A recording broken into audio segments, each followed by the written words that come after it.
বসুন বসুন, থামুন, কিছুই বলা লাগতেছে না আমার। আলহামদুলিল্লাহ, আলহামদুলিল্লাহ। আপনারা যে যেখানে আছেন বসতে পেরেছেন বসুন, দাঁড়িয়ে আছেন দাঁড়িয়ে শুনুন। আমার সাউন্ড ঠিকঠাক মতো শুনতে পাচ্ছেন তো? হ্যাঁ, পাচ্ছেন? মাশাআল্লাহ মাশাআল্লাহ।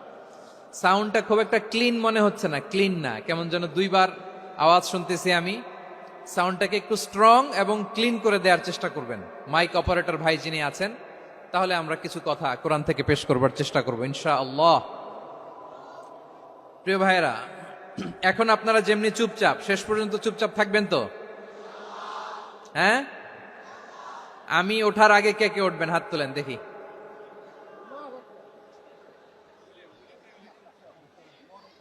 আমি ওঠার আগে কে উঠবেন? সত্যি তো? মনে থাকবে? একসাথে আমরা বিদায় নিব, আওয়াজ করে পড়ুন ইনশাআল্লাহ। সম্মানিত সুধী, মাইক অপারেটর ভাইকে আমার কথা শুনতে পাইছেন?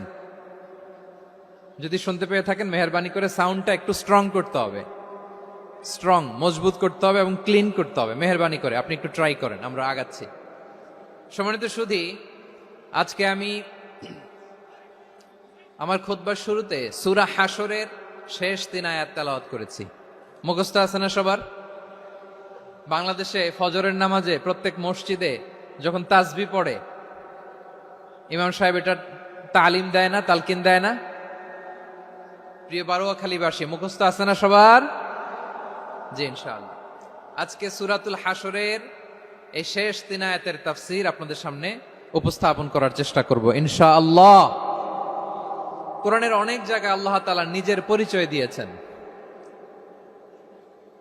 নিজের পরিচয় তিনি বিভিন্ন আয়াতে বিভিন্ন সূরায় পেশ করেছেন। 3টি জায়গায় খুব এক্সক্লুসিভলি আল্লাহ তাআলা নিজের পরিচয় দিয়েছেন। এক হচ্ছে সূরা বাকারার 255 নম্বর আয়াতে, মানে আয়াতুল কুরসি। এর মধ্যে 9টা বাক্য আছে, 9টা বাক্য মিলে একটা আয়াত। এই আয়াতে আল্লাহ তাআলা খুব চমৎকার ভঙ্গিমায়, চমৎকার ভাষা শৈলী ব্যবহার করে, খুব উচ্চাঙ্গের আরবি সাহিত্য দিয়ে একটি আয়াত নাজিল করেছেন। এই আয়াতটার নাম হচ্ছে আয়াতুল কুরসি। বিশ্বনবী বলেন, মান ক্বারাআ আয়াতাল কুরসি দুবুরা কুল্লি সালাতিন মাকতুবাতিন লাম ইয়ামনাহু মিন দুখুলিল জান্নাতি ইল্লাল মাউত। প্রত্যেক ফরজ নামাজের পরে যে আয়াতুল কুরসি পড়বে তার জান্নাতে যাওয়ার ক্ষেত্রে আর কোনো বাধা থাকে না, একটা জিনিস ছাড়া, সেটা হচ্ছে মৃত্যু, মরণ। লোকটা মরে না তাই জান্নাতে যায় না, মরলেই জান্নাতি। এই আয়াতুল কুরসির এই আয়াতে আল্লাহ তাআলা খুব স্পষ্টভাবে নিজের পরিচয় তুলে ধরেছেন। আবার সূরাতুল ইখলাসের ভেতরে আল্লাহ তাআলা খুব চমৎকার ভঙ্গিমায় তিনি নিজের পরিচয় তুলে ধরেছেন। অনুরূপভাবে সূরা হাশরের শেষ 3 আয়াতেও আল্লাহ তাআলা খুব চমৎকার ভাবে নিজের পরিচয় তুলে ধরেছেন। আওয়াজ করে পড়ুন সুবহানাল্লাহ। আমরা সূরা হাশরের শেষ 3 আয়াতের তাফসীর আজকে আমরা শুনব। আসুন আমরা আমাদের রবকে চিনে নেই। আজকের আলোচনার টপিক হচ্ছে আসুন আমাদের রবকে চিনি। আসুন আমাদের, সবাই বলুন, আসুন আমাদের রবকে চিনি। আজকের আমার ঢাকা বিভাগের প্রোগ্রাম থেকে, এই নবাবগঞ্জ বারোয়াখালীর প্রোগ্রাম থেকে আমরা আমাদের রবকে চিনে যাব ইনশাআল্লাহ। বলেন সবাই।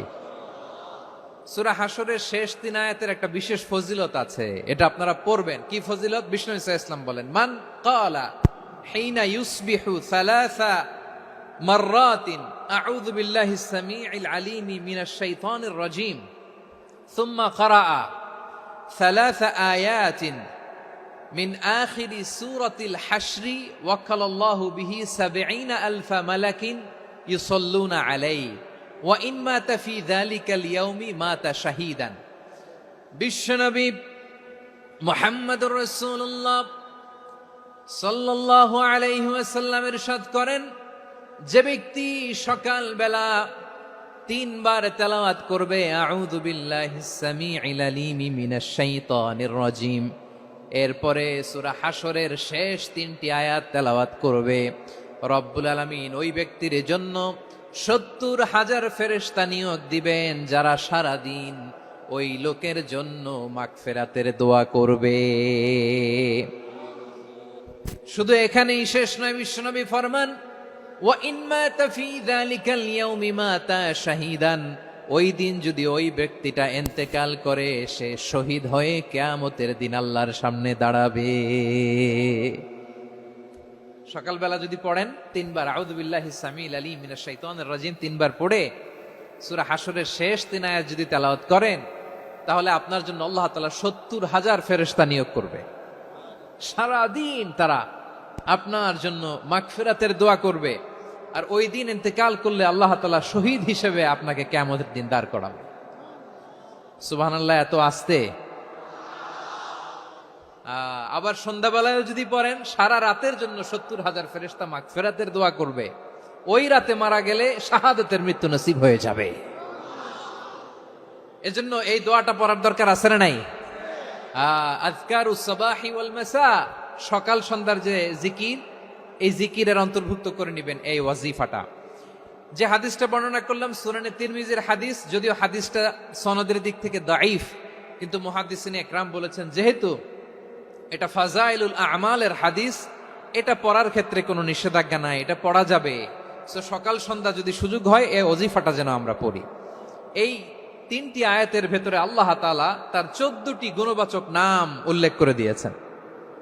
কয়টি? আওয়াজ করে বলেন তো, যারা শুনতে পেয়েছেন বলেন। এই 3টি আয়াতের মধ্যে আল্লাহর কয়টি সুন্দর সুন্দর গুণবাচক নাম আছে বলেন তো? কয়টি? সবাই বলেন কয়টি? 14টি গুণবাচক নাম, চমৎকার চমৎকার নাম। যে নামগুলো যদি আমরা আজকে পড়ি, শুনি, জানি, আল্লাহ তাআলা সম্পর্কে ব্যাপক ধারণা, ইনডেপথ, আমার রব সম্পর্কে ইনডেপথ নলেজ নিয়ে আজকে আমরা ফিরতে পারবো ইনশাআল্লাহ। বলেন সবাই। আসুন আমরা আল্লাহ তাআলার এই চমৎকার চমৎকার 14টি নামের ব্যাখ্যা বিশ্লেষণ আজকের এই তাফসীর ময়দান থেকে জানি। প্রিয় ভাইয়েরা, আল্লাহর অনেক সুন্দর সুন্দর নাম আছে। আমাদের উচিত এই নামগুলো দিয়ে আল্লাহকে ডাকা। ভাই, তোমরা যদি ড্রোন একেবারে আমার মাথার সামনে নিয়ে আসো তাইলে হবে? একটা নিরাপদ দূরত্বে রাখতে হবে। এই ড্রোনের সাউন্ড যেন আমি না পাই। সেফ জোনে থাকতে হবে, দূরে থাকো। সম্মানিত ভাইয়েরা, আল্লাহ তাআলার চমৎকার চমৎকার অনেক নাম আছে যেগুলো আল্লাহ তাআলা কোরআনে উল্লেখ করেছেন। আল্লাহর আসল নাম হচ্ছে আল্লাহ। আসল নাম কি?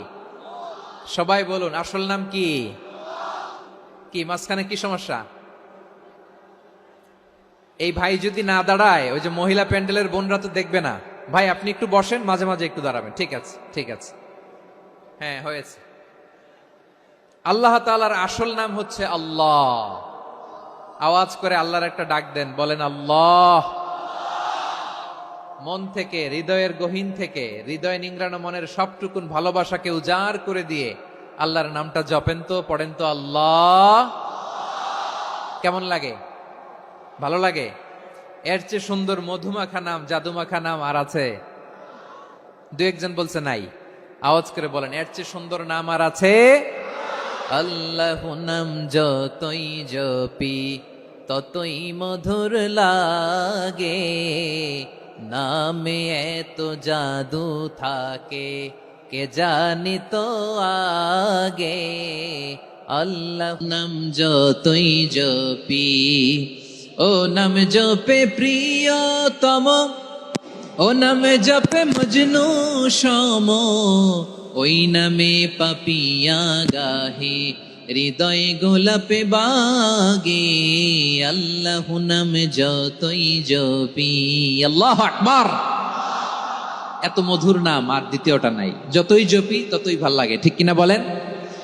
এজন্য রব্বুল আলামিন বলেন, ওয়ালিল্লাহিল আসমাউল হুসনা ফাদউহু বিহা ওয়া যারুল্লাযীনা ইউলহিদুনা ফি আসমাই সায়ুজজাউনা মা কানু ইয়ামালুন।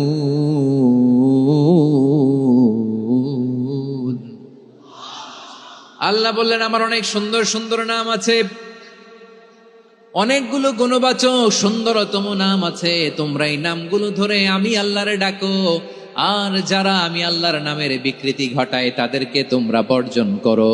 আর তারা দুনিয়াতে যা করেছে আখিরাতের ফল তারা ঠিকই পাবে। সুবহানাল্লাহ বলেন। আল্লাহর অনেক সুন্দর সুন্দর নাম আছে, এগুলো ধরে ডাকতে বলা হয়েছে। আর যারা আল্লাহর নামের বিকৃতি করে তাদেরকে বর্জন করতে বলা হয়েছে। আপনি আল্লাহর নামের জিকির যখন করবেন, আপনি আমার আল্লাহর নামের বিকৃতি করতে পারবেন? বারোয়াখালীর ভাইরা বুঝে থাকলে আওয়াজ দেন, আল্লাহর নামের বিকৃতি করা যাবে? আপনি যখন জিকির করবেন স্পষ্ট শব্দে আল্লাহর নামটা বোঝা যেতে হবে। সুবহানাল্লাহ, ওয়ালহামদুলিল্লাহ, লা ইলাহা ইল্লাল্লাহ, আল্লাহু আকবার একসাথে মিলিয়ে করেন, অথবা আলাদা আলাদা করেন, অথবা শুধু আল্লাহ আল্লাহ এই নামের জিকিরও যদি করেন স্পষ্ট বোঝা যাইতে হবে। আল্লাহর নামের বিকৃতি করা যাবে? কিন্তু আল্লাহর নামের বিকৃতি করে জিকির এ দেশে আছে না নাই? আছে। দেখবেন জিকিরের মধ্যে হুই হুই হুই হুই হুই এরকম করতেছে, আছে না নাই? সবাই মিলে লাফাচ্ছে, দফাচ্ছে, মাথা ঝুলাচ্ছে, আর কি কি যেন বলে, ওইটার মধ্যে আমি আল্লাহর নাম খুঁজে পাই না, এরকম আছে না নাই? হ্যাঁ, হই হই করে কিম্ভূত কিমাকার অদ্ভুত আওয়াজ করে তারা জিকির করে, সেখানে আল্লাহর নাম নাই। এই জিকির আল্লাহর কাছে গ্রহণযোগ্য হবে? আল্লাহ বলেন ওয়াযারুল্লাযীনা ইউলহিদুনা ফি আসমাইহি, খবরদার আমার নামের যারা বিকৃতি ঘটায় তাদেরকে তোমরা বর্জন করো। এজন্য জিকির যখন করব সুস্পষ্ট ভাবে আল্লাহ তাআলার নাম সেখানে থাকতে হবে, ঠিক কিনা বলেন? আবার আল্লাহ বলেন যেমন মনে চায় তেমন জিকির তোমরা করো না। ফাযকুরুল্লাহা কামা আল্লামাকুম মা লাম তাকুনু তা'লামুন, তোমরা জানতে না, আল্লাহ তোমাদের জানিয়েছেন কেমন করে আল্লাহর নামের জিকির করতে হয়, যেমন আল্লাহ শিখিয়েছেন তেমন করে আল্লাহরে ডাকো, ঠিক কিনা বলেন? আল্লাহ তাআলা যেমন শিখিয়েছেন তেমন ভাবে আল্লাহ তাআলাকে ডাকতে হবে, ঠিক ওই পদ্ধতিতে আল্লাহ তাআলার নাম যুক্ত হবে। কোন পদ্ধতিতে সেটাও আল্লাহ বলে দিচ্ছেন। আল্লাহ তাআলা বললেন ওয়াজকুর রাব্বাকা ফি নাফসিকা তাদাররুআন ওয়া খীফাতান ওয়া দুনাল জাহরি মিনাল কওলি বিল গুদুওয়ি ওয়াল আসাল ওয়া লা তাকুম মিনাল গাফিলিন, খবরদার আল্লাহর নামের জিকির করো, আল্লাহকে ডাকো।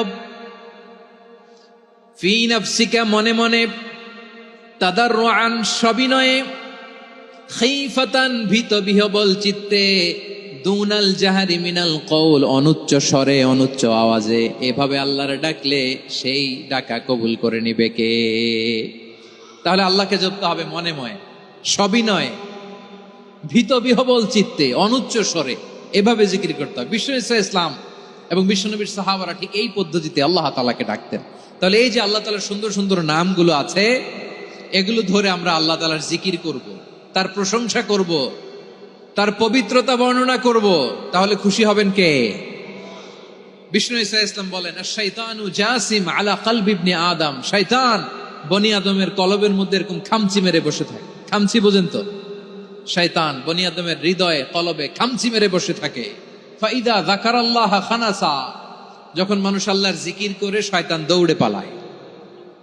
ওয়াইদা গাফালা ওয়াসওয়াসা, আর মানুষ যখন অমনোযোগী হয়, গাফিল হয়, শয়তান আবার টেম্পটেশন দেয়, আবার ধোঁকা দেয়, আবার ওয়াসওয়াসা দেয়।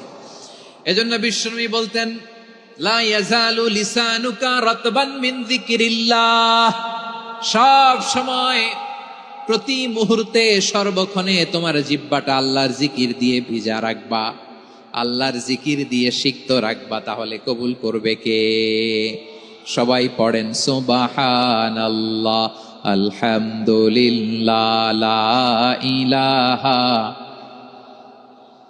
সুবহানাল্লাহ, আলহামদুলিল্লাহ, লা ইলাহা ইল্লাল্লাহ, লা ইলাহা ইল্লাল্লাহু মুহাম্মাদুর রাসূলুল্লাহ সাল্লাল্লাহু আলাইহি ওয়াসাল্লাম। প্রিয় ভাইরা, আল্লাহ তাআলার অনেকগুলো নাম আছে। আল্লাহ তাআলার এই নামগুলো ধরে তার নাম আমাদের ডাকতে হবে, জপতে হবে। বিষ্ণু ইসলাম বলেন ইন্না লিল্লাহি তিসআতান ওয়া তিসঈনা ইসমান মিআতান ইল্লা ওয়াহিদা, আল্লাহর রয়েছে 99টা নাম, এক কম 100। এক কম, আমরা বাংলায় বলি না যে এক কম 100, মানে আসলে কয়টা? 99টা। বিশ্বনবী বলেন আল্লাহর 99টা নাম আছে, মিআতান ইল্লা ওয়াহিদা, এক কম 100। মান আহসাহা দাখালাল জান্নাহ, যে ব্যক্তি 99 নাম মুখস্থ করে তার সিনার ভেতরে রাখবে, আল্লাহ তাআলা তাকে জান্নাত দিয়ে ধন্য করে দেবে। এবার বলেন আল্লাহর নামগুলো জানার দরকার আছে না নাই? এই নামগুলো আমরা যোগ্য মুখস্থ করব। এই নামগুলো আগে আয়ত্ত করতে হবে। এই নামের যে অর্থ সেটা অনুধাবন করতে হবে। এই নামের যে দাবি সেটা মানতে হবে। সিবগাতাল্লাহ ওয়া মান আহসানু মিনাল্লাহি সিবগা ওয়া নাহনু লাহু আবিদুন। আল্লাহর রঙে রঙিন হইতে হবে। আমার আল্লাহ দয়ালু, আমরাও দয়ালু হতে হবে। আমার আল্লাহ সহনশীল, আমরাও সহনশীলতার চর্চা করতে হবে। আমার আল্লাহ মেহেরবান, আমরাও মেহেরবান হতে হবে।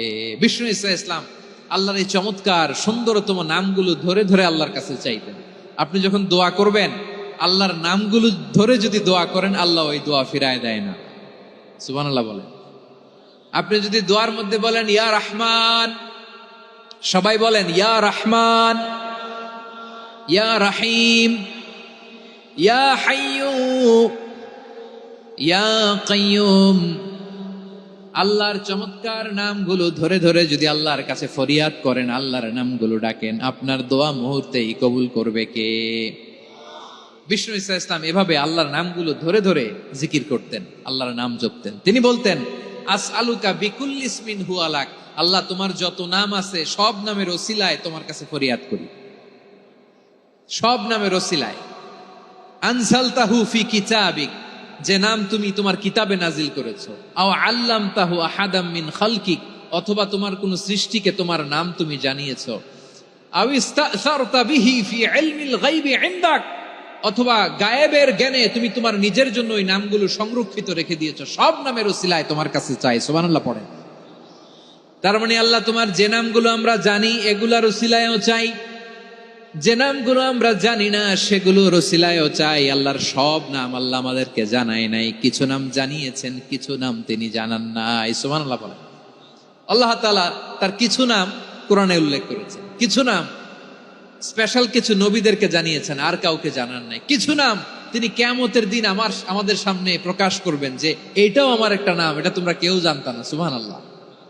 সারপ্রাইজ হিসেবে আল্লাহ তাআলা রেখে দিয়েছেন, কেউ জানে না। কিয়ামতের দিন আল্লাহ তাআলা সেই নামগুলো জানাবেন। আর কিছু নাম আছে সেই নামগুলো আল্লাহ কোরআনেও বলে নাই, কোন নবীরেও জানায় নাই, কিয়ামতের দিনও সারপ্রাইজ হিসেবেও জানাবে না। ওই নামগুলো স্বয়ং খোদ আল্লাহ ছাড়া কেউ জানে না।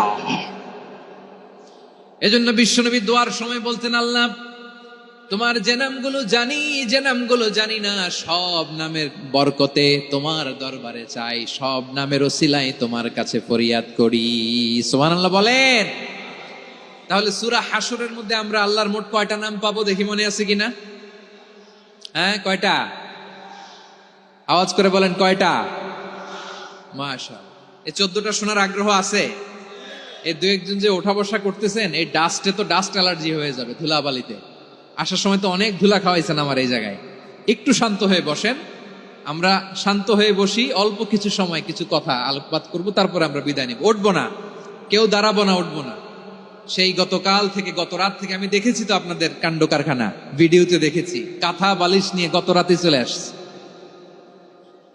তো অনেক কষ্ট করে অনেক সময় অপেক্ষা করেছেন, আর অল্প কিছু কয়েক মিনিট আপনারা বসেন, আমরা একসাথে বিদায় নেব ইনশাআল্লাহ।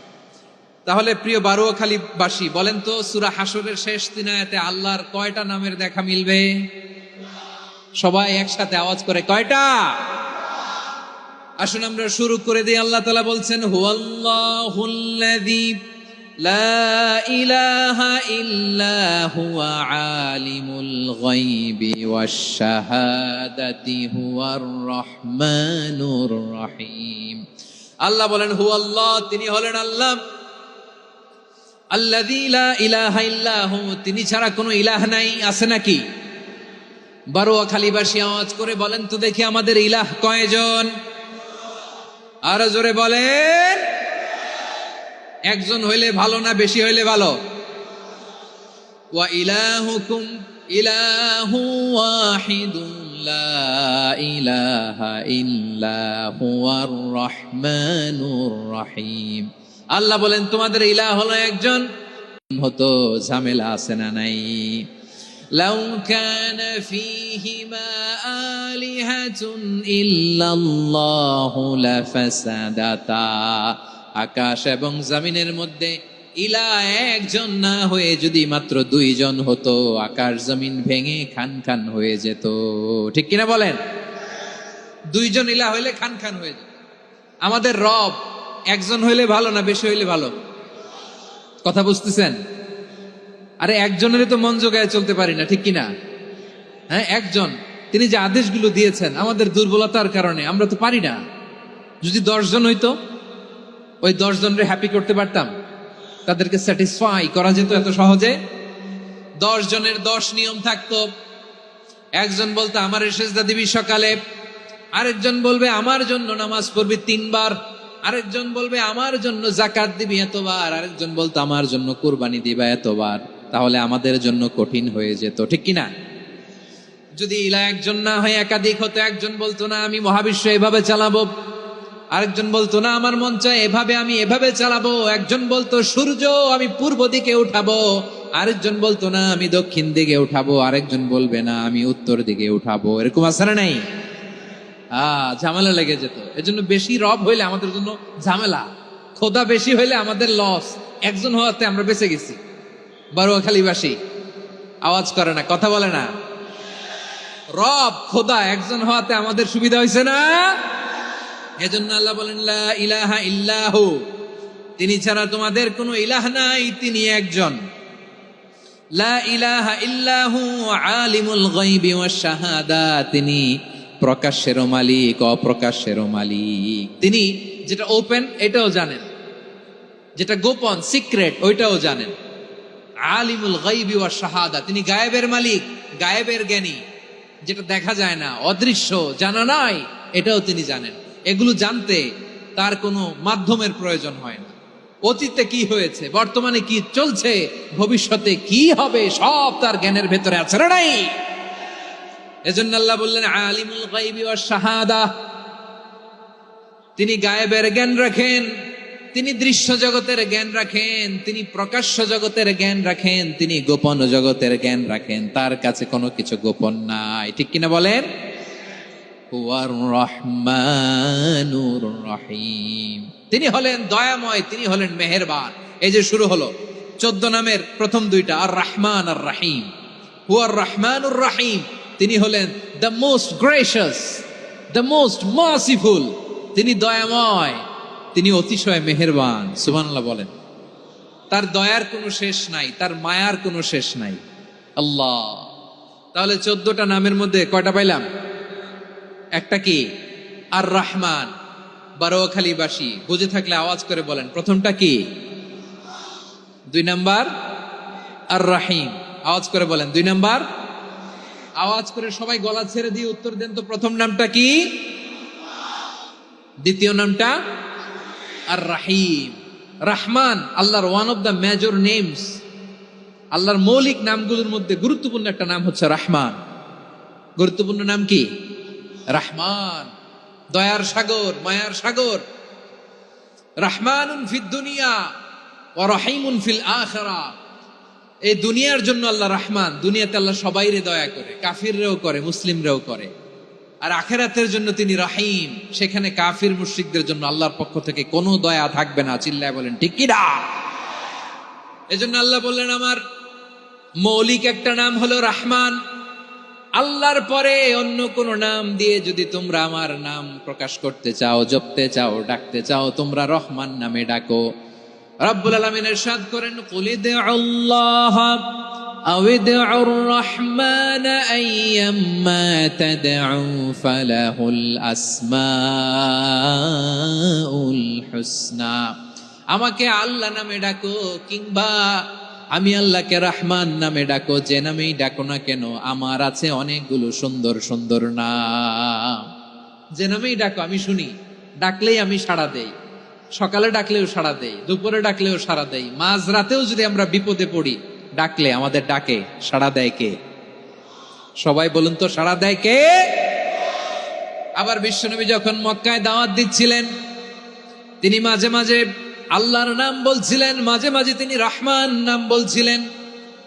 যখন তিনি বললেন ওয়াইদা কিলা লাহুম উসজুদু লিররহমানি ক্বালু ওয়ামার রহমান। বিশ্বনবী মক্কায় যখন মক্কার কাফিরদেরকে, কুরাইশদেরকে বলল তোমরা রহমানকে সেজদা দাও, রহমানের ইবাদত করো, রহমানের জন্য সেজদায় লুটিয়ে পড়ো। মক্কাবাসী বলে রহমান আবার কে? রহমান রে তো চিনি না।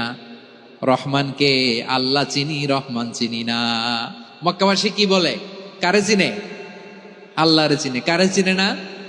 রহমান কে তো চিনি না। রহমান আবার কোত্থেকে আসলো? কে Rahman? Who is this Rahman? যখন তারা বলে রহমান রে চিনি না, আল্লাহর গায়রতে আঘাত লেগেছে। আল্লাহ বলে রহমান রে চিনো না? না, তাদেরকে চিনানোর জন্য আল্লাহ ৭৮ আয়াত বিশিষ্ট আর রহমান নামে কোরআনে একটা সূরা নাজিল করেছেন।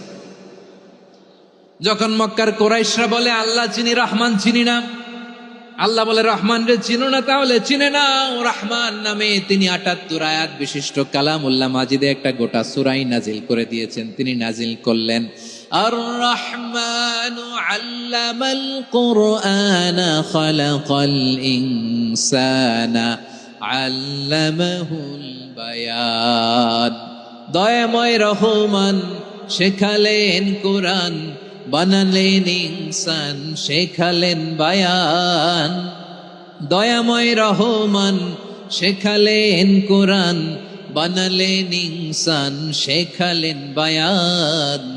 দয়াময় রহমান শেখালেন কোরআন, বানালেন ইনসান, শেখালেন বায়ান। পড়েন আল্লাহু আকবার।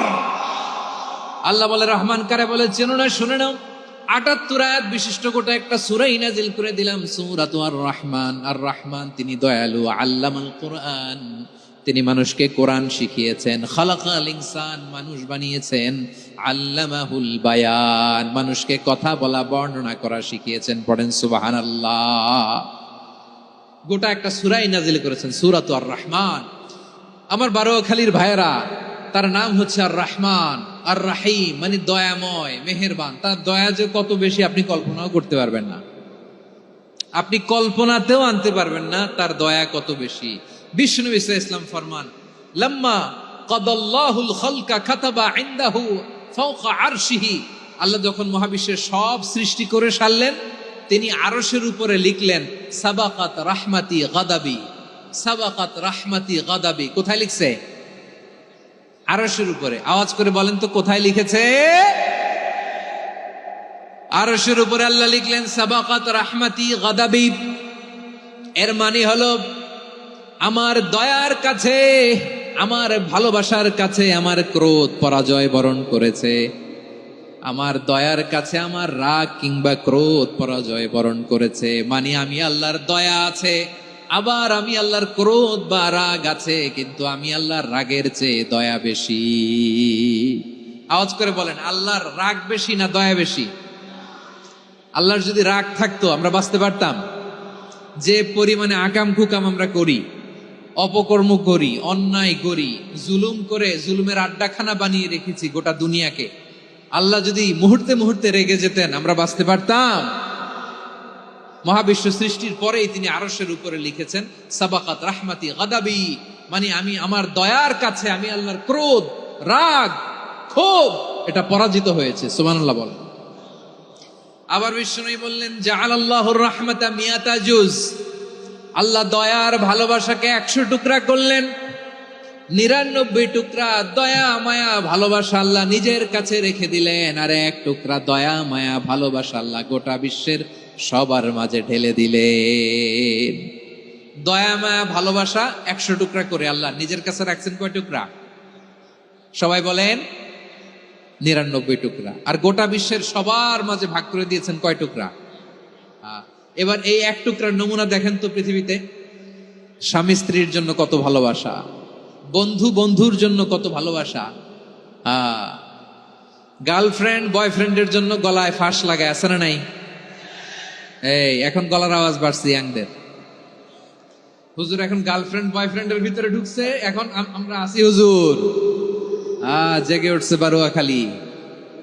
দেখেন এই তো কয়েকদিন আগেই তো, কত বছরের ১২ না কত বছরের এক মেয়ে, কত বছর? ১১। ওই দেখেন সব মুখস্থ দুষ্টুগুলার, আর কিছু মুখস্থ না থাকলে এগুলো মুখস্থ। ১১ বছরের, তারে কি বলবো, তরুণীও তো না, কিশোরী। এই কিশোরী ভালোবাসার টানে বাপ মা থুইয়া চলে গেছে কোথায়? দেখেন ভালোবাসারে আল্লাহ ১০০ টুকরা করেছেন।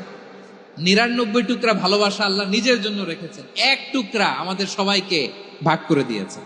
যত পাখি আছে পৃথিবীতে, যত মাছ আছে, যত প্রাণী আছে, যত মানুষ আছে, যত জিন আছে, আমরা সবাই মিলে পেয়েছি ভালোবাসার কয় টুকরা? আর আরশে আজিমের অধিপতি আল্লাহ, তিনি তার কাছে ভালোবাসা রেখে দিয়েছেন কয় টুকরা? তাহলে এবার আওয়াজ করে বলেন, আল্লাহর রাগ বেশি নাকি দয়া বেশি? আল্লাহ তুমি দয়ার সাগর, রহমানুর রহিম, তোমার দয়ায় পূর্ণ আমার সারা নিশিদিন। সবাই পড়েন, আল্লাহ তুমি দয়ার সাগর, রহমানুর রহিম, তোমার দয়ায় পূর্ণ আমার সারা নিশিদিন। আল্লাহু আকবার। আল্লাহ বলেন, রাহমাতি ওয়াসিয়াত কুল্লা শাই, গোটা বিশ্বের সব জায়গায় আমি আল্লাহর রহমত বিস্তৃত, এমন কোন জায়গা নাই যেখানে আমি আল্লাহর রহমত নাই। ঠিক কিনা বলেন? এমন কোন জায়গা নাই আমি আল্লাহর রহমত নাই। আমি আল্লাহর রহমত ছাড়া গাছের একটা পাতা নড়ে না, আমি আল্লাহর দয়ার রহমত ছাড়া গাছের একটা পাতা পড়ে না, আমি আল্লাহর দয়ার রহমত ছাড়া আকাশ থেকে এক ফোঁটা বৃষ্টি ঝরে না। তিনি হলেন রহমান, তিনি হলেন রাহিম। ঠিক কিনা বলে? আল্লাহরে চিনতেছেন? আলোচনার বিষয় কি? আসুন আমাদের রবকে চিনি। তিনি হলেন আর রহমান, তিনি হলেন আর রাহিম। তার দয়ার কোনো শেষ নাই, তার মায়ার কোনো শেষ নাই। বনি ইসরাইলের এক লোক 500 বছর আল্লাহর ইবাদত করেছে। কয় বছর? কোথায় জানেন? সাগরের মাঝখানে এক পাহাড়, ওই পাহাড়ের উপরে বসে 500 বছর টানা আল্লাহর ইবাদত। দিনে আর রাতে একবার করে নিচে নামতেন। সেখানে আল্লাহ তাআলা পাথরের ভেতর থেকে তার জন্য মিঠা পানির ব্যবস্থা করে দিয়েছেন, আর একটা ডালিম গাছের ব্যবস্থা করে দিয়েছেন। সকালে নামলে একটা টসটসে ডালিম, রাতে নামলে টসটসে ডালিম। এগুলো খেয়ে খেয়ে 500 বছর সে আল্লাহর ইবাদত করেছে। আর সে আল্লাহর কাছে বলেছে, আল্লাহ আমি যখন মারা যাব সেজদারত অবস্থায় যেন মারা যাই। ঠিকই আল্লাহ সেজদারত অবস্থায় সাইয়েদনা আজরাইলকে পাঠিয়ে দিলেন। সেজদারত অবস্থায় লোকটা মারা গেল। 500 বছর ইবাদতের পরে আল্লাহর দরবারে কিয়ামতের কঠিন ময়দানে যখন লোকটা হাজির হয়ে যাবে, আল্লাহ বলবেন, আদখিলু আবদি আল জান্নাতা বিরহমাতি, আমার বান্দাকে আমার দয়া, আমার ভালোবাসা দিয়ে জান্নাতে ঢুকায়া দাও। 500 বছর ইবাদত করছে তো আমার দয়ায় আমার বান্দারে জান্নাত দাও। এই বান্দা বলে, বালবি আমালি, আল্লাহ তোমার দয়া লাগবে কেন? আমি আমার আমল দিয়ে জান্নাতে যেতে চাই। কি দিয়ে? কথা বুঝে নাই বোধহয়। আল্লাহর এই বান্দা কি দিয়ে জান্নাতে ঢুকতে চায়? আমল দিয়ে। আল্লাহ বলছে, আমার দয়ায় আমার বান্দারা জান্নাতে নিয়ে যাও ফেরেশতারা। এ বলে, আল্লাহ তোমার দয়া লাগবে কেন? সেজদা তো কম দেই নাই, জিকির করতে করতে 500 বছর শেষ করে দিলাম, আবার তোমার দয়া লাগবে? আমি তো আমার আমলেই জান্নাতে যেতে পারি। আল্লাহ বলবেন, তাই ঠিক আছে, আমি চাইলাম দয়া দিয়ে জান্নাত দিব, তুমি চাইলে আমল দিয়ে ঢুকবা। ঠিক আছে, তোমার আমল আর আমার যে দয়া, দুইটার একটু মাপ দেই। তোমার 500 বছরের ইবাদত এক পাল্লায় রাখো। আর আল্লাহ বললেন, আমি যে দয়া করে এই দুনিয়ার নাজ নেয়ামত বিউটি সৌন্দর্য দেখার জন্য তোমার দুটা চোখ দিয়েছিলাম, দুটা নয় একটা চোখ আরেক পাল্লায় রাখো। রাখা হবে, দেখা যাবে ওই 500 বছরের ইবাদত হালকা হয়েছে, আর মুহূর্তের মধ্যে আল্লাহর দেয়া একটা চোখের নেয়ামত ভারী হয়ে গিয়েছে। আল্লাহ বলবেন, তোমার কথা মতো মাপ দেয়া হলো, এবার ফলাফল দেখো, হিসাব বলে তুমি এখন জাহান্নামে যাবা। Go to the hell fire, যাও এবার জাহান্নামে যাও। মাপ চোখে যখন আসছো আমার সাথে হিসাব ক্যালকুলেশন, যাও তুমি এবার জাহান্নামে যাবা। এবার লোকটা কাচুমাচু করে বলে, আল্লাহ আমি বুঝি নাই, আল্লাহ আমি বুঝতে পারি নাই, খেয়াল করি নাই, তুমি আমারে ক্ষমা করো, তুমি আমারে মাফ করো। ও আল্লাহ, এবার আমি টের পেয়েছি, এবার আমি বুঝতে পেরেছি, তোমার দয়া ছাড়া দুনিয়ায় কেউ জান্নাতে যেতে পারবে না, কেউ পারবে না। আল্লাহ বললেন, ওরে গোলাম, তুই তো কিছুই ছিলি না, অস্তিত্বহীনতা থেকে তোরে অস্তিত্বে আনলো কে? ওই ছোট্ট শুক্রাণু থেকে মায়ের পেটে 9 মাস ধরে খাবার দিয়েছে কে? আবার সুস্থতার সাথে দুনিয়ার বুকে তোরে ডেলিভারির ব্যবস্থা করে দিল কে? আবার তোর মায়ের বুকের ভেতরে 2টা খাবারের লাইনের ব্যবস্থা করে দিল কে? আবার তোকে শৈশব পেরিয়ে কৈশোর পেরিয়ে তারুণ্য, তারপরে যৌবন, এগুলো দান করলো কে? তার চেয়ে বড় কথা, পাহাড়ের মাঝখানে, সাগরের মাঝখানে 500 বছর ইবাদত করার শক্তি তোর গায়ে দিয়েছে কে? এই সাগরের মধ্যে লোনা পানি, লবণের পানি মুখে দেয়া যায় না, সেখান থেকে আমি পাহাড়ের ভেতর থেকে মিঠা পানির ব্যবস্থা করে দিলাম। ওই জায়গায় তোরে রিজিকের বন্দোবস্ত করলো কে? সকাল বিকাল 2 বেলা টসটসে ডালিম খাওয়ার ব্যবস্থা করে দিল কে? তোর আবদার ছিল আল্লাহ আপনি আমারে সেজদারত অবস্থায় রুহু কবজ করবেন, তোর শেষ আবদারটাও পূরণ করেছে কে? ও গোলাম, আমার রহমতের তুলনায়, আমার নেয়ামতের তুলনায় তোর 500 বছরের ইবাদতের কোনো ওজনই হবে না। গোটা বিশ্বের কেউ কোনোদিন আমার জান্নাতে ঢুকতে পারবে না আমি আল্লাহর দয়া ছাড়া। হুয়ার রহমানুর রহিম, তিনি দয়াময়, তিনি মেহেরবান। জিব্রাইল আলাইহিস সালাম বিশ্বনবীর এই লম্বা হাদিসটা যখন শোনালেন, আমি যা যা বলছি এটা বিশাল এক হাদিসের অনুবাদ। বললেন, ইয়া মুহাম্মদ, এই দুনিয়ার সবটাই চলে আল্লাহর রহমত দিয়ে। হাদিসের শেষ কথা, সব চলে আল্লাহর কি দিয়ে? তখন বিশ্বনবী সাহাবাদের বললেন, ও সাহাবারা শোনো, আল্লাহর জান্নাতে কেউ কোনোদিন প্রবেশ করতে পারবে না তার রহমত ছাড়া। সাহাবারা বললেন, ইয়া রাসূলুল্লাহ, আপনিও না? আপনিও কি আল্লাহর রহমত ছাড়া প্রবেশ করতে পারবেন না? বিশ্বনবী বললেন, না, আমিও না। আমি বিশ্বনবীও আল্লাহর জান্নাতে আল্লাহর রহমত ছাড়া ঢুকতে পারবে না। তবে কিয়ামতের দিন আল্লাহর রহমত আমার চারদিকে বেষ্টনী দিয়ে থাকবে। আল্লাহ নিজের পরিচয় দিয়ে বললেন, আলিমুল গায়বি ওয়াশ শাহাদাতি হুয়ার রহমানুর রহিম। আমি হলাম রহমান, আমি রাহিম। আল্লাহরে চিনছেন? ওবারখালীর ভাইয়েরা, আপনার রবকে চিনতে পারতেছেন? তিনি দয়ার সাগর, তিনি মায়ার সাগর। তার দয়ার সাগর যে কত বড় আপনার কল্পনাতেও নাই। এজন্য আপনার পাপ যত বড় হোক, অন্যায় যত বড় হোক, অপরাধ যত বড় হোক, আপনার জুলুম যত বড় হোক, আল্লাহর রহমান নামের দরিয়া তার চাইতেও বড়। আল্লাহ বলেন, খুলিয়া ইবাদিয়াল্লাযীনা আসরাফু আলা আনফুসিহিম লা তাকনাতু মির রাহমাতিল্লাহ ইন্নাল্লাহা ইয়াগফিরুয যুনুবা জামিআ ইন্নাহু হুয়াল গফুরুর রহিম। ও আমার গুনাহগার বান্দারা শোনো, জুলুম করেছো, ভুল করেছো, অন্যায় করেছো, আল্লাহর রহমত থেকে নিরাশ হয় না। আমরা বিশ্বাসীরা কশিনকালে আল্লাহর রহমত থেকে নিরাশ হব না, ঠিক কিনা বলেন? আল্লাহর রহমত থেকে নিরাশ হবেন? ভুল করে ফেলছেন, আরে ভুল তো সবাই করে। পাপ হয়েছে, আরে পাপ তো সবার আছে, আপনারা সবাই পাপী, সবাই পাপী। যত পাপ হোক, ভুল হোক, অন্যায় হোক, অনুতপ্ত হয়ে তওবা করে, ওযু করে, জায়নামাজটা বিছিয়ে সেজদা দিয়ে চোখের পানি ছাড়েন। চোখের বেয়ে পড়া পানি আল্লাহর কাছে যে কত প্রিয়। অনুতপ্ত বান্দার চোখের পানির ফোঁটা তার চোখ বেয়ে, নাকের ডগা বেয়ে জমিনে ড্রপ করার আগেই আল্লাহর ওই বান্দার সব গুনাহ মাফ করে দেয়। আল্লাহ বললেন, আমি রহমানুর রহিম, আমি দয়াময়, আমি মেহেরবান। এরপর আল্লাহ বললেন, হুয়াল্লাহুল্লাযী লা ইলাহা ইল্লা হুয়াল মালিকুল কুদ্দুসুস সালামুল মুমিন। ওয়াল্লাহুল্লাযী, তিনি এমন আল্লাহ, লা ইলাহা ইল্লাহু, তিনি ছাড়া কোনো ইলাহ নাই। আল মালিক, তিনি হলেন আল মালিক। দুইটা শেষ, আর রহমান আর রাহিম শেষ। এবার আল্লাহ 3 নাম্বার গুণবাচক নামের পরিচয় দিচ্ছেন। আল্লাহ বলছেন, আমি হচ্ছি আল মালিক। আমি কি? মানে সম্রাট। আল মালিক মানে হচ্ছে the king, the king of kings. সব রাজার বড় রাজা, মহারাজা। তার চেয়ে বড় রাজা আর কেউ নাই, তার চেয়ে বড় সম্রাট আর কেউ নাই, তার চেয়ে বড় ক্ষমতাধর সত্তা মহাবিশ্বে দ্বিতীয় কেউ নাই। চিৎকার করে বলেন, ঠিক কিনা? তিনি আল মালিক। আল মালিক মানে ক্ষমতাধর, ক্ষমতার মালিক, রাজা ধীরাজ বাদশাহ। তার ক্ষমতা আর আমাদের ক্ষমতা একরকম নাকি? হ্যাঁ, আমাদের দুনিয়াতে ক্ষমতা অস্থায়ী ক্ষমতা, ঠিক কিনা বলেন? আইজ আছে কাল নাই, এরকম না ক্ষমতা? আল্লাহর ক্ষমতাও তো এরকম না, আইজ আছে কাল নাই এরকম। দুনিয়াতে দেখবেন কোন দেশের প্রেসিডেন্টের 4 বছরের ক্ষমতার মেয়াদ, কোন দেশে 5 বছরের। আল্লাহর কয় বছরের? 10 বছরের নাকি 20 বছর, 100 বছর। আল্লাহর ক্ষমতার মেয়াদ কতদিন বলেন? বুঝে থাকলে বলেন তো। চিরকাল তার ক্ষমতার মেয়াদ। চিল্লায় বলেন, ঠিক কিনা? নিরঙ্কুশ ক্ষমতা, একচ্ছত্র ক্ষমতা বলতে যা বুঝায়, এই ক্ষমতা একমাত্র আল্লাহরই আছে।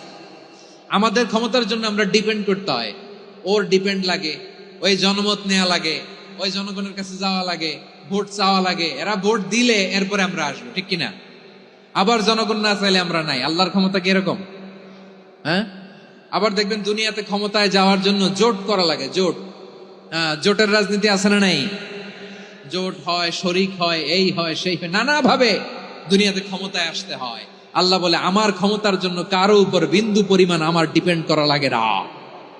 সৃষ্টি শুরু থেকে আমি ক্ষমতার চেয়ারে বসা, মহাবিশ্বের শেষ পর্যন্ত, সীমাহীন ভবিষ্যৎ পর্যন্ত আমি ক্ষমতার চেয়ারে থাকব।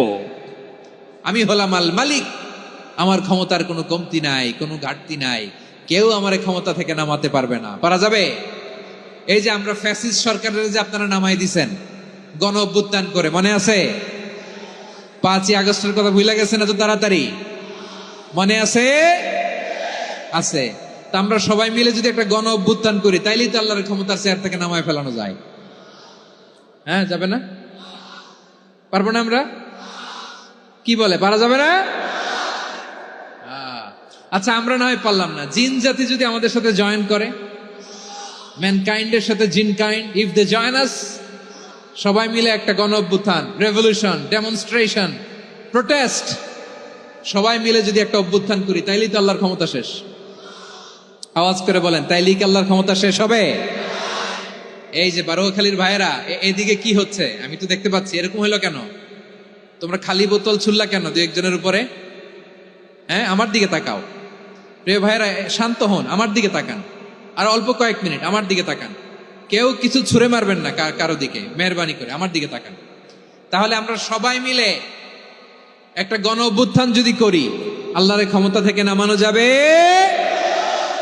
আল্লাহ বলেন না, আমি হলাম আল মালিক, আসল ক্ষমতার মালিক, the king of kings, the owner of ultimate power, the owner of ultimate authority, the owner of ultimate sovereignty. নিরঙ্কুশ একচ্ছত্র ক্ষমতার মালিক হচ্ছি আমি আল্লাহ। আল্লাহ তাআলা সূরা মুলকের শুরুতে বলছেন, তাবারাকাল্লাযী বিয়াদিহিল মুলকু ওয়া হুয়া আলা কুল্লি শাইইন কাদির। মহিমান্বিত সত্তা, যার হাতে ক্ষমতা, তিনি যা চান তাই করতে পারেন। আওয়াজ করে বলেন তো তিনি কে? আবার আল্লাহ বলেন, কুলিল্লাহুম্মা মালিকাল মুলকি তুতিল মুলকা মান তাশাউ ওয়া তানজিউল মুলকা মিম্মান তাশা ওয়া তুইজ্জু মান তাশাউ ওয়া তুযিল্লু মান তাশাউ বিয়াদিকাল খায়র ইন্নাকা আলা কুল্লি শাইইন কাদির। আল্লাহু আকবার। এ নবী, আপনি বলুন, আল্লাহুম্মা মালিকাল মুলক, আল্লাহ আপনি ক্ষমতার মালিক। তুতিল মুলকা মান তাশা, যাকে চান তারে ক্ষমতার চেয়ারে বসান। ওয়া তানজিউল মুলকা মিম্মান তাশা, যাকে চান তাকে ক্ষমতার চেয়ার থেকে ছুঁড়ে ফেলে দেন। তিনি কে? ক্ষমতার চেয়ারে বসায় কে? আবার মনে চাইলে আস্থা করে ছুঁড়ে নিক্ষেপ করেন, তিনি কে? আবার আল্লাহ বললেন, ওয়ালাম ইয়াকুল্লাহু শারীকুন ফিল মুলকি, আমার ক্ষমতায় কোনো শরিক নাই, কোনো জোট নাই, কোনো পার্টনার নাই, কোনো অংশীদার নাই। আবার আমি চলে গেলে আমার ক্ষমতার দাবিদারও কেউ নাই। আল্লাহু আকবার। এই দুনিয়াতে রাজা মারা গেলে পরের রাজা কে হয়? রাজার ছেলে রাজা, ঠিক কিনা বলেন? আল্লাহ চলে গেলে আরেকজন বসবে নাকি? এরকম না, তার ক্ষমতার সাথে দুনিয়ার ক্ষমতার কোনো মিলই নাই। এজন্য তিনি তার নাম দিয়েছেন আল মালিক। আল মালিক, the owner of power, the owner of ultimate power and sovereignty, the king of kings, সব রাজার বড় রাজা, মহারাজা আল মালিক, তিনি হচ্ছেন আল্লাহ। চিৎকার করে বলেন ঠিক কিনা? তিনি আসল ক্ষমতার অধিকারী। দুনিয়াতে যে আমরা ক্ষমতা নিয়ে কামড়াকামড়ি করি, মারামারি করি, কিয়ামতের দিন আল্লাহ জিজ্ঞেস করবেন, কই তোদের ক্ষমতা আজকে বল। কিয়ামতের সময় সব মানুষগুলো যখন ইন্তেকাল করবে, সব জিনেরা যখন ইন্তেকাল করবে, সব ফেরেশতারা যখন ইন্তেকাল করবে, বাকি থাকবে মালাকুল মাউত। মালাকুল মাউত এসে বলবে, আল্লাহ আপনার কথা মতো সবাই শেষ, মানুষগুলো নাই, জিনগুলো নাই, আমার সতীর্থ ফেরেশতাগুলো নাই, মহাবিশ্বে আর কেউ নাই। আল্লাহ বলে, এখন কে আছে? মালাকুল মাউত বলবে, আল্লাহ তুমি আছো আর আমি। তুমি তো আল হাইয়্যু আল কাইয়্যুম, অবিনশ্বর, শাশ্বত, চিরঞ্জীব, কোনদিন মরবা না, তুমি আছো, আর তোমার গোলাম আমি আছি আজরাইল। মহাবিশ্বে কয়জন আছে মাত্র? জোরে বলেন। এক হচ্ছেন, আর হচ্ছে মালাকুল মউত। আল্লাহ তুমি আছো, আমি আছি। আল্লাহ বলবে ঠিক আছে, এবার তোমার মরণের পালা, মুত ইয়া মালাকাল মউত, হে মৃত্যুর ফেরেশতা তুমি মরো। মালাকুল মউত আল্লাহর আদেশ বাস্তবায়ন করতে যে বিকট একটা চিৎকার দিয়ে মৃত্যুবরণ করবে। ওই চিৎকার দুনিয়ার মানুষেরা, চিৎকারের আওয়াজ যদি দুনিয়ার মানুষেরা শুনতে পেত, দুনিয়ার মানুষের প্রত্যেকের কানের পর্দা ফেটে মুহূর্তের মধ্যে সব লাশ হয়ে জমিনে পড়ে রইত। ভয়ঙ্কর চিৎকার দিয়ে মালাকুল মউত বিদায় নিবে, কেউ নাই। এবার বলেন তো, মহাবিশ্বে মহাশূন্য, কেউ নাই, উপরে নিচে সামনে পেছনে ডানে বায়ে কোন সত্তা, কোন জীবিত সত্তার আছে? একজন ছাড়া, তিনি কে? কুল্লু মান আলাইহা ফানি ওয়া ইয়াবকা ওয়াজহু রাব্বিকা যুল জালালি ওয়াল ইকরাম। পড়েন, ফাবিআইয়ি আলাই রাব্বিকুমা তুকাযযিবান। কেউ থাকবে না একজন ছাড়া, একজন ছাড়া। এই ড্রোন দেখে হাত নাড়ালে হবে? আমার দিকে তাকাইতে হবে, কথা শুনতে হবে। মহাবিশ্বে কেউ নাই একজন সত্তা ছাড়া। আওয়াজ করে বলেন, তিনি কে? এবার আল্লাহ ডেকে বলবেন, লিমানিল মুলকুল ইয়াউম, লিমানিল মুলকুল ইয়াউম। ক্ষমতা কার? Who belongs the kingdom today, who belongs the power authority today, who belongs the sovereignty today. আজকে ক্ষমতা কার? দুনিয়াতে ক্ষমতা নিয়ে এত কামড়াকামড়ি, দুনিয়াতে চেয়ার নিয়ে এত মারামারি, এত অত্যাচার, এত রক্তপাত, এত ব্লাডশেড। আজকে বলো তো ক্ষমতা কার? কার ক্ষমতা? মহাশূন্যে কোনো আওয়াজ নাই, শুধু আমার রবই বলবেন, লিমানিল মুলকুল ইয়াউম। আজকে ক্ষমতা কার? কোনো আওয়াজ নাই, উত্তর দেওয়ার মতো জীবিত কোনো সত্তা নাই, ফলে কেউ উত্তর দিতে পারবে না। আল্লাহ নিজেই প্রশ্নের উত্তর দিয়ে বলবেন, লিল্লাহিল ওয়াহিদিল কাহ্হার। একচ্ছত্র অধিপতি, ক্ষমতার মালিক আল্লাহ ছাড়া কারোর জন্য কোনো ক্ষমতা নাই। চিল্লায় বলেন ঠিক কি না? তাহলে আর রহমান আর রাহিমের পরে আমরা জানলাম আমার আল্লাহর আরেকটা সুন্দর গুণবাচক নাম হচ্ছে আল মালিক। কি নাম? আল মালিক, মানে দ্য কিং, রাজাধিরাজ, সব রাজার বড় রাজা, মহারাজা। এরপরে 4 নম্বরে আল্লাহ বললেন আল কুদ্দুস, তিনি হলেন আল কুদ্দুস। আল কুদ্দুস মানে হচ্ছে অতি পবিত্র, মহাপবিত্র, the most holy, the absolutely pure, যার কোনো খুঁত নাই। আল্লাহর কোনো খুঁত আছে? তিনি মহাপবিত্র। আল্লাহর পবিত্রতা যখন আমরা বর্ণনা করি, আল্লাহ খুশি হয়ে যান, কারণ তার সত্তার একটা বৈশিষ্ট্য হচ্ছে তিনি আল কুদ্দুস। বারোয়াখালীবাসী আল্লাহর নামটা একটু জপেন না, বলেন আল কুদ্দুস। সবাই আওয়াজ করে আল কুদ্দুস। অতি পবিত্র, তার মধ্যে কোনো অপবিত্রতার ছিটে ফোঁটা নাই, মহাপবিত্র, the most pure, the most holy, অতি পবিত্র। ফেরেশতারা বলেছিল, আল্লাহ আপনি মানুষ কেন বানাবেন? নাহনু নুসাব্বিহু বিহামদিকা ওয়া নুকদ্দিসু লাক। এই যে নুকদ্দিসু কুদ্দুস পাইছেন? তারা বলেছিল, আল্লাহ মানুষ কেন বানাবেন? মারামারি করবে, আমরাই তো ভালো, আমরাই আপনার মহিমা বর্ণনা করি, আমরাই আপনার পবিত্রতা বর্ণনা করি। নুকদ্দিসু লাক, তার মানে আল কুদ্দুস। আবার আমার নবী, বিশ্ব নবী যখন সিজদায় লুটিয়ে পড়তেন, আম্মা জানা এসে বলেন, আমরা তো সিজদার মধ্যে সুবহানা রাব্বিয়াল আলা বলেই শেষ, কিন্তু বিশ্বনবী তাহাজ্জুদের নামাজে, নফল নামাজে, সুন্নত নামাজে 3 বার সুবহানা রাব্বিয়াল আলা তাসবিহ পড়ার পরে তিনি পড়তেন সুবহুন কুদ্দুসুন রাব্বুল মালাইকাতি ওয়ার রূহ। সুবহ কুদ্দুস রব্বুল মালাইকাতি ওয়ার রূহ। সিজদায় লুটিয়ে পড়ে বিশ্বনবী এই দোয়াটা পড়তেন। নফল নামাজে, সুন্নাত নামাজে কিংবা তাহাজ্জুদের নামাজে সুবহান রাব্বিয়াল আলার পরে কি পড়তেন? সুবহুন। আওয়াজ করে বলেন, সুবহুন কুদ্দুসুন রব্বুল মালাইকাতি ওয়ার রূহ। মানে আল্লাহ আপনি প্রশংসিত, আল্লাহ আপনি অতি পবিত্র, আপনি সব ফেরেশতা কুলের রব, ফেরেশতাদের সরদার জিব্রাইলের রব। সুবহানাল্লাহ। আজকে থেকে পড়বেন সিজদায়? হ্যাঁ, বারোখালীবাসী পড়বেন নাকি? হুজুর নামাজে তো পড়ি না। হ্যাঁ, এরকম নফল নামাজে, তাহাজ্জুদের নামাজে, সুন্নত নামাজে সিজদার যে তাসবিহ সুবহানা রাব্বিয়াল আ'লা 3 বার পড়ার পরে আমার ভাইরা, মহিলা প্যান্ডেলে আমার যে মায়েরা বোনেরা আছে, আজকে তো রেকর্ড হয়ে যাবে, কালকেই ভিডিও পেয়ে যাবেন। 3 বার সুবহানা রাব্বিয়াল আ'লা পড়ার পরে পড়বেন সুবহুন কুদ্দুসুন রব্বুল মালাইকাতি ওয়ার রূহ। পড়বেন তো ইনশাআল্লাহ।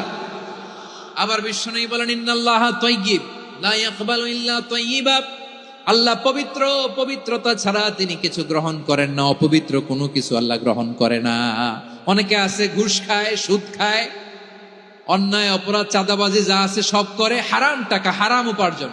এই হারাম উপার্জন দিয়ে আবার মসজিদ বানায়, আছে না নাই? ইনকাম সবটাই হারাম, ওইটা দিয়ে আবার এতিমখানা বানায়, আছে না নাই? আছে। ওইটা আল্লাহ কবুল করবে না, কারণ আল্লাহ নিজে পবিত্র। পবিত্র না হলে কিছুই অ্যাকসেপ্ট করেন না। সুবহানাল্লাহ পড়েন। তাহলে বুঝলাম তিনি আল কুদ্দুস মানে অতি পবিত্র। এরপরে আল্লাহ বলেন আমি হচ্ছি আসসালাম। আওয়াজ করে বলেন আসসালাম। আসসালাম মানে হচ্ছে শান্তির আধার। সালাম মানে কি? শান্তির আধার, যার কাছ থেকে শান্তি আসে। দ্য সোর্স অফ পিস, তিনি শান্তির আধার। এজন্য আমরা একে অপরের সাথে দেখা হলে কি বলি? সালাম। কি বলি?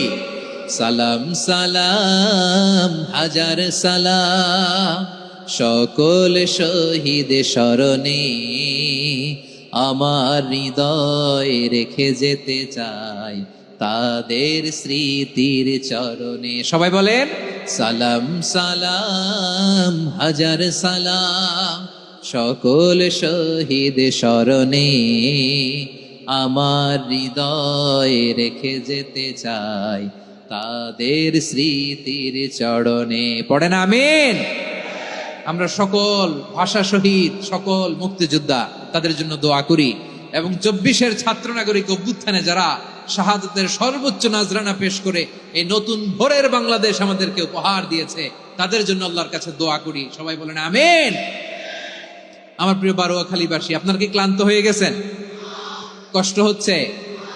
তাহলে 2-4 জন দাঁড়াচ্ছেন কেন? এই যে 2-1 জন যে বোতল ছুঁড়ে মারছো, তোমাদেরকে কি আমি দেখি নাই মনে করছো?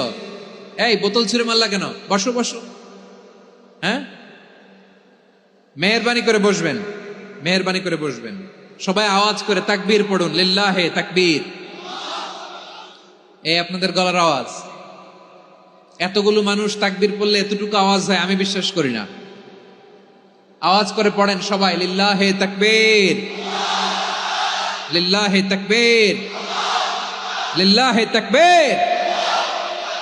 আল্লাহর একটা নাম হচ্ছে আসসালাম, মানে হচ্ছে শান্তির আধার, দ্য সোর্স অফ পিস। শান্তি দেওয়ার মালিককে। এজন্য শান্তি চাইবো কার কাছে? আল্লাহ তুমি আমার দেশটাকে শান্তিময় করো, বলেন আমিন। আল্লাহ তুমি আমাদের পরিবারের শান্তি নসিব করো, পড়েন আমিন। আল্লাহ আমাদের জীবনটাকে তুমি শান্তিময় করো, পড়েন আমিন। এজন্য বিশ্বনবী সালাম ফিরানোর পরে 3 বার পড়তেন আস্তাগফিরুল্লাহ, আস্তাগফিরুল্লাহ, আস্তাগফিরুল্লাহ। এরপরে বিশ্বনবী পড়তেন আল্লাহুম্মা আনতাস সালাম ওয়া মিনকাস সালাম তাবারাকতা রাব্বানা ইয়া যাল জালালি ওয়াল ইকরাম। ও আল্লাহ, আপনি শান্তির আধার, আপনার কাছ থেকে শান্তি আসে, আপনি বরকতময়। এই দোয়াটা পড়েন আপনারা? সালাম ফিরানোর পরে পড়েন না? পড়বেন আজকে থেকে। আল্লাহুম্মা আনতাস সালাম ওয়া মিনকাস সালাম তাবারাকতা ইয়া যাল জালালি ওয়াল ইকরাম। আবার জান্নাতের আরেকটা নাম হচ্ছে দারুস সালাম, মানে শান্তির ঘর। জান্নাতের আরেকটা নাম কি? দারুস সালাম। ওই দারুস সালামে আমরা যেতে চাই কি চাই না? আমরা ওই জান্নাতের অধিবাসী হতে চাই কি চাই না? এই বারোয়াখালীর ঐতিহাসিক তাফসীরুল কোরআনের ময়দানে আমরা যেমনি একত্রিত হলাম, আল্লাহর জান্নাতেও যেন আমরা এভাবে একত্রিত হতে পারি। আল্লাহ তুমি কবুল করো। আওয়াজ করে পড়েন আমিন। সালামের পরে আল্লাহ বললেন আল মুমিন। আমার আরেকটা নাম হচ্ছে আল মুমিন। আল মুমিন মানে হচ্ছে নিরাপত্তা দানকারী। আমাদের নিরাপত্তা দেয় কে? নাকি পুলিশ বাহিনী, নাকি বিজিবি, র্যাব, সেনাবাহিনী, হ্যাঁ, নাকি এই যে ফায়ার সার্ভিস? কারা নিরাপত্তা দেয়? আজকের এই প্রোগ্রামের জন্য আমাদের ফায়ার সার্ভিসের ভাইরা অনেক কাজ করেছেন, আমি শুনেছি। ভাইরা স্পেশালি দোয়া চেয়েছেন এবং তাদের একটা সুনাম আছে বাংলাদেশে। জীবনের ঝুঁকি নিয়ে ফায়ার সার্ভিস বাহিনী তারা বিপন্ন মানবতাকে রক্ষা করে, ঠিক কিনা বলেন? আমি ভাইদের জন্য দোয়া করি, এই ফায়ার সার্ভিস ইউনিটকে, এই ডিপার্টমেন্টকে আল্লাহ তাআলা তুমি কবুল করো। ওনারা আমাদের শৃঙ্খলা, শান্তি শৃঙ্খলা, সিকিউরিটি এনশিওর করেন, কিন্তু আসল নিরাপত্তা দেওয়ার মালিক কে? অনেক সময় এরকম হয় না যে অনেক সিকিউরিটি দিয়ে রাখছে, কিন্তু স্নাইপার দিয়ে এমন ভাবে গুলি করছে একেবারে বড় সাহেবের মাথায় যে গুলি লাগছে, আছে না নাই?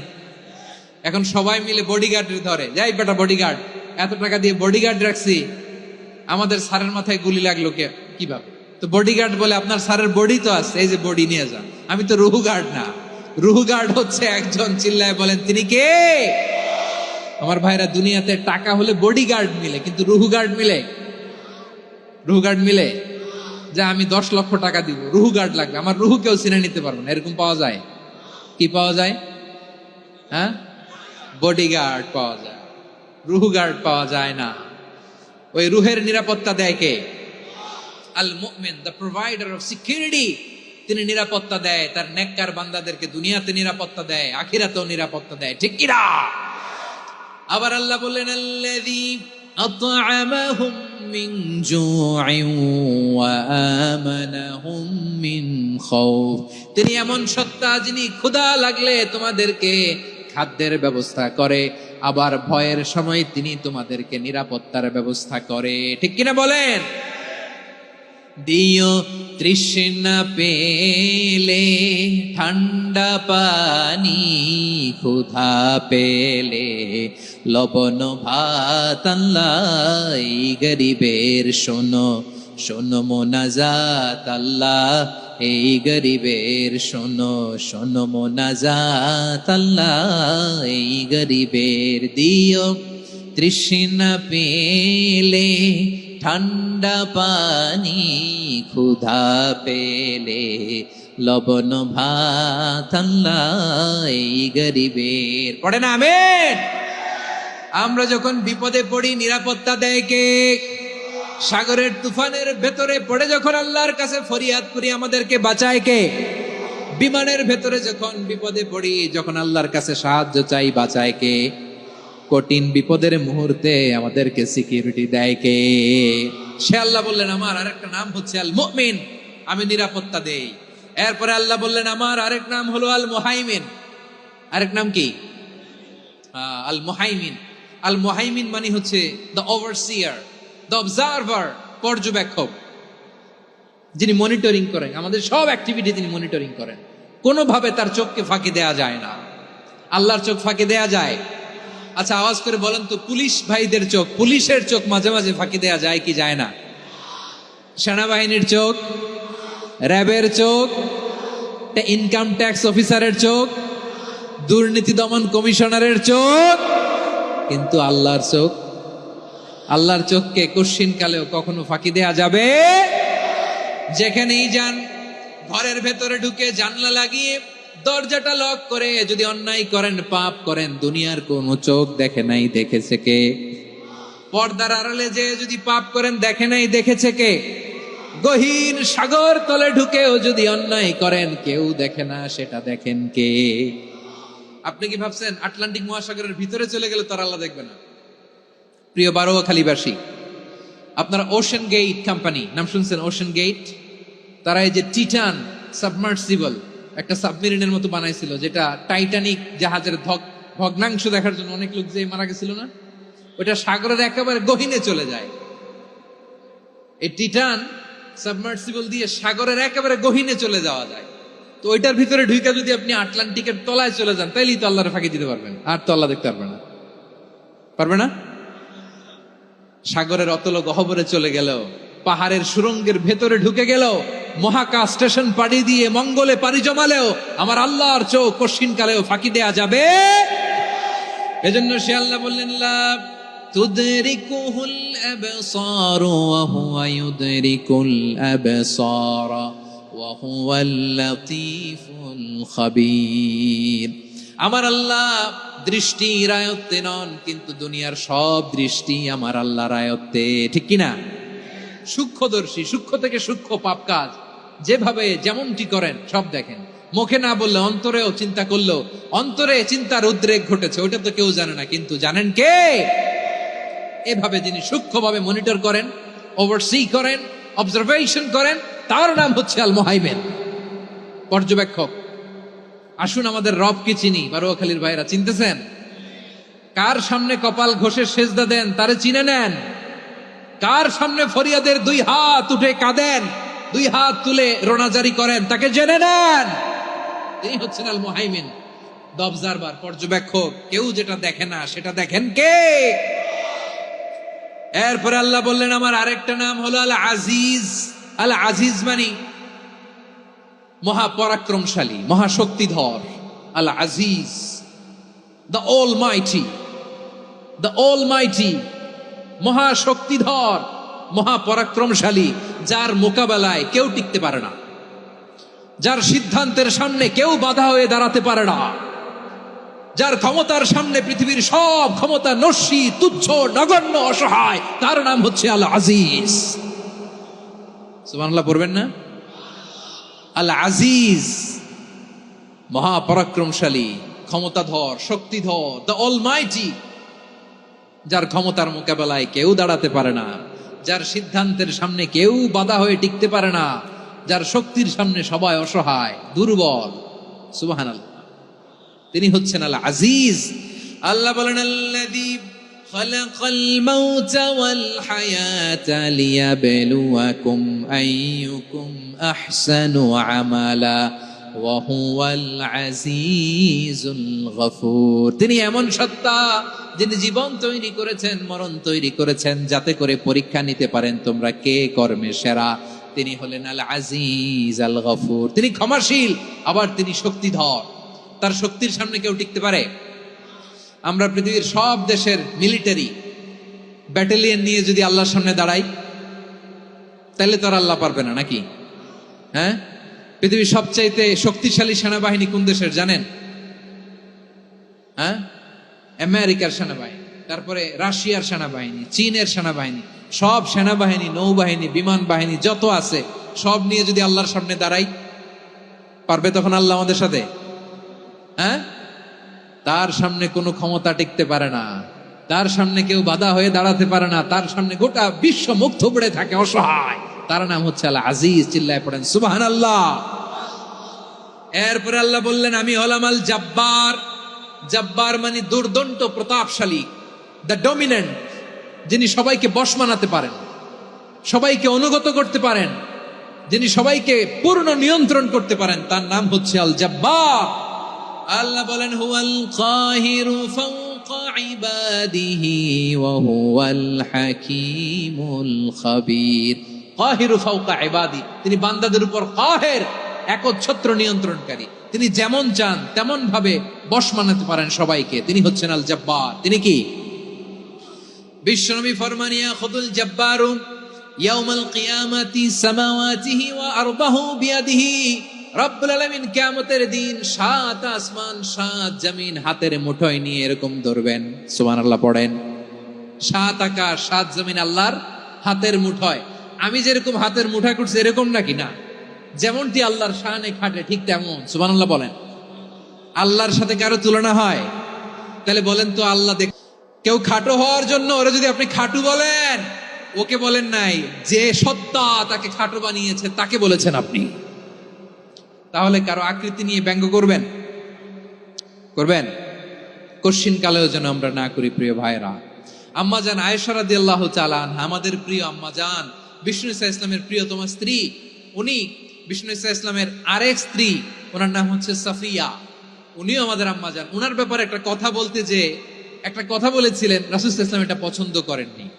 উনি বললেন যে আপনার স্ত্রী এমন এমন, সরাসরি বলেন না, ইঙ্গিত দিয়ে। নারীদের মধ্যে মানবিক কারণে জেলাসি একটু থাকে, এটা স্বাভাবিক। এটা থেকে নবীর স্ত্রীরাও মুক্ত ছিলেন না, এটা থাকবে। তো তিনি বলেছিলেন যে আপনার অমুক স্ত্রী কাদা ওয়া কাদা, সফিয়া তো এমন এমন, তা আনি কসিরা, এটা দিয়ে বুঝিয়েছিলেন একটু খাটো, একটু স্থূলাকৃতির, একটু মোটা ছিলেন, উনি খাটো ছিলেন। ইঙ্গিত করে যখন রাসূল সাল্লাল্লাহু আলাইহি ওয়াসাল্লামকে এটা বললেন, রাসূল সাল্লাল্লাহু আলাইহি ওয়াসাল্লাম এটা পছন্দ করলেন না। আল্লাহ রাসূল বললেন, আয়েশা তুমি এটা কি বললে? এমন কথা তো তোমার কাছ থেকে আশা করি নাই, তুমি আমার আরেক বিবির ব্যাপারে এমন কথা বললে। আয়েশা তুমি কি জানো, লাকাদ কুলতি কালিমাতান লাউ মুজিজাত বিমাইল বাহরি লামাযাজাতহু তুমি এমন একটা কথা মুখ দিয়ে উচ্চারণ করেছো, এই শব্দগুলো যদি সাগরের পানিতে ছেড়ে দেয়া হয়, এই কথার তিক্ততার পঙ্কিলতার কারণে নীল সাগরের পানি মুহূর্তেই কালো হয়ে যাবে। আয়েশা খবরদার, আর এরকম বলো না, আর বলো না। রাসূল সাল্লাল্লাহু আলাইহি ওয়াসাল্লাম কখনো বডি শেমিং কে স্পেস দিতেন না, সুযোগ দিতেন না। হযরত নবী সাল্লাল্লাহু আলাইহি ওয়াসাল্লামের এক সাহাবী আব্দুল্লাহ ইবনে মাসউদ রাদিয়াল্লাহু তাআলা আনহু, ওনার পা গুলো ছিল খুব সরু আকৃতির, কৃষ বর্ণের, চিকন। উনি আরাক নামে এক গাছের উপরে উঠেছেন, ডাল ভাঙবেন, ডালা ভেঙে কি করবেন, মেসওয়াক করবেন। তো বাতাসের ঝাপটায় ওনার লুঙ্গি একটু সরে গেল, নিচ থেকে লোকেরা ওনার ওই চিকন পা দেখে ফেললো, দেখে সবাই হেসে কুটি কুটি হাসতেছে সবাই। বিষ্ণু সাল্লাল্লাহু আলাইহি ওয়াসাল্লাম বললেন, হাসলা কেন? সব সাহাবারা বলে, ইবনে মাসুদের পা দেখে হাসছি। রাসূল সাল্লাল্লাহু আলাইহি ওয়াসাল্লাম বলেন, আমার আব্দুল্লাহ ইবনে মাসুদের পা দেখে তোমরা এরকম হাসলা, তার আকৃতি নিয়ে তোমরা এরকম করলা, তোমরা কি জানো? ওয়াল্লাযী নাফসি বিয়াদিহি, সেই সত্তার শপথ যার হাতে আমার আত্মা, লাহুমা আসকালু ফিল মিজানি মিন উহুদ, আমার ইবনে মাসুদের পা দুইটা যদি মিজানের পাল্লায় কিয়ামতের দিন উঠিয়ে দেয়া হয়, উহুদ পাহাড়ের চেয়েও বেশি ভারী হয়ে যাবে। খবরদার, কারো আকৃতি নিয়ে ব্যঙ্গ করো না, কারণ আকৃতি সে নিজেরা বানায় না, এই আকৃতি দিয়েছে কে? ও ভাই, আমার আকৃতি কেমন হবে এটা ফিক্স করার দায়িত্ব যদি আল্লাহ আমাকে দিত, আমি কি করতাম বলেন তো দেখি, উত্তর দেন। হ্যাঁ, সুন্দর করে নিজেকে সুশোভিত করে, শুভ্র, ফর্সা, ড্যাশিং, ফ্যাসিনেটিং, স্মার্ট করে নিজেকে তৈরি করতাম, ঠিক কিনা? কোন নারীকে যদি তার চেহারা, রং, গড়ন, অবয়ব, দেহাবয়ব, আকৃতি, শেপ কেমন হবে এটা ফিক্স করার দায়িত্ব যদি আল্লাহ তাকেই দিয়ে দিতেন, সে নিজেকে সবচেয়ে সুন্দরী, সবচেয়ে রূপবতী করে তৈরি করতো, ঠিক কিনা? তো এটা আল্লাহ তাআলা দেন নাই, এটা পরীক্ষা হিসেবে রেখে দিয়েছেন। আল্লাহ কাউকে ফর্সা বানিয়েছেন, এটা তার জন্য পরীক্ষা। কাউকে আল্লাহ শ্যামবর্ণের বানিয়েছেন, এটা তার জন্য পরীক্ষা। কাউকে আল্লাহ নারী বানিয়েছেন, এটা পরীক্ষা। কাউকে পুরুষ বানিয়েছেন, এটাও পরীক্ষা। চিল্লায় বলেন আল্লাহু আকবার। সে আল্লাহ বললেন, গোলাম আমি হলাম মুসাওয়ির, আকৃতি দানকারী, the fashioner, the shaper, the designer. এজন্য কারো চেহারা নিয়ে আজকে থেকে আমরা আর কোনো বাজে মন্তব্য করব মনে থাকবে। আমার মায়েরা, বোনেরা, মহিলা প্যান্ডেলে যারা শুনেছেন, আপনারাও আপনার কোনো বোনকে কখনো তার চেহারা নিয়ে, আকৃতি নিয়ে কটু কথা বলতে পারবেন? আল্লাহ আমাদেরকে যাকে যেরকম বানিয়েছে এতেই আমরা হ্যাপি, ঠিক কিনা? অন্যেরটাও বলতে পারবেন না, নিজেরটাও পারবেন না। হায় রে আমি এত কালা কেন, হায় রে আমি এত খাটো কেন, হায় রে আমি এত, এগুলো বলা যাবে? এটা আমাদের একটা বড় আকীদার সাথে কন্ট্রাডিক্ট করে। সেটা হচ্ছে আর রিদা বিল কাদা, বিশ্বাসীরা আল্লাহ যেটা আমাদের জন্য কাদা ফয়সালা করেছেন এটাতে রাদি থাকে, সন্তুষ্ট থাকে, ঠিক কিনা বলেন?